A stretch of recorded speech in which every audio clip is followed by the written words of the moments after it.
Nous avons eu au congrès, il y a quelque temps, au Touquet de défi, un topo sur les home devices. Les home devices, c'est ce que vous pouvez acheter et que vous allez faire chez vous. Et il y a quelque chose qui peuvent être intéressant, ce sont les LED. On a les casques LED qui sont tout à fait intéressants pour pouvoir jouer sur la sénescence du bulbe, le restimuler, jouer sur la désinflammation du cuir chevelu, stimuler la croissance, la face anagène. Et il y en a quelques-uns qui sont d'ailleurs même FDA approved, c'est-à-dire reconnus par la FDA aux États-Unis. Donc, il faut se dire qu'on a certains home devices, donc produits que vous pouvez acheter, qui ont une certaine efficacité, entre autres les LED.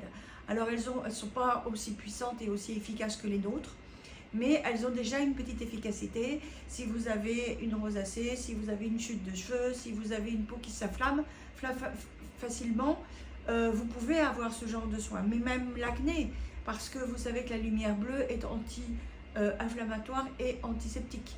Donc, il y a des choses intéressantes. En 2028, il y aura une obligation du CE médical. Donc, lorsque vous achèterez votre home device, vous aurez un CE et un marquage CE donc de la communauté européenne. Et vous aurez une certification que votre produit sera vraiment sécurité, dans une grande sécurité et dans les clous sur l'efficacité. Sur les home devices, on s'est aperçu qu'on en aura de plus en plus et qui seront intéressantes.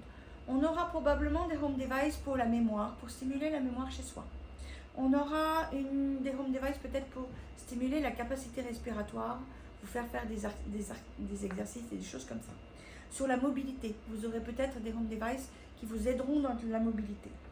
En tout cas, pour l'instant, lorsqu'on le fait en cutané, il faut que vous ayez une bonne information. Pour l'instant, les fiches techniques sont trop légères.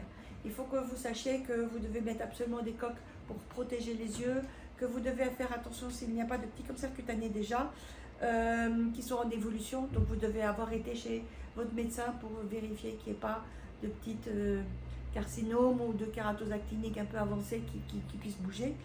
Et si c'est la bonne indication. Et quand vous avez tout bien bordé, vous pouvez ensuite le faire chez vous et c'est tout à fait intéressant.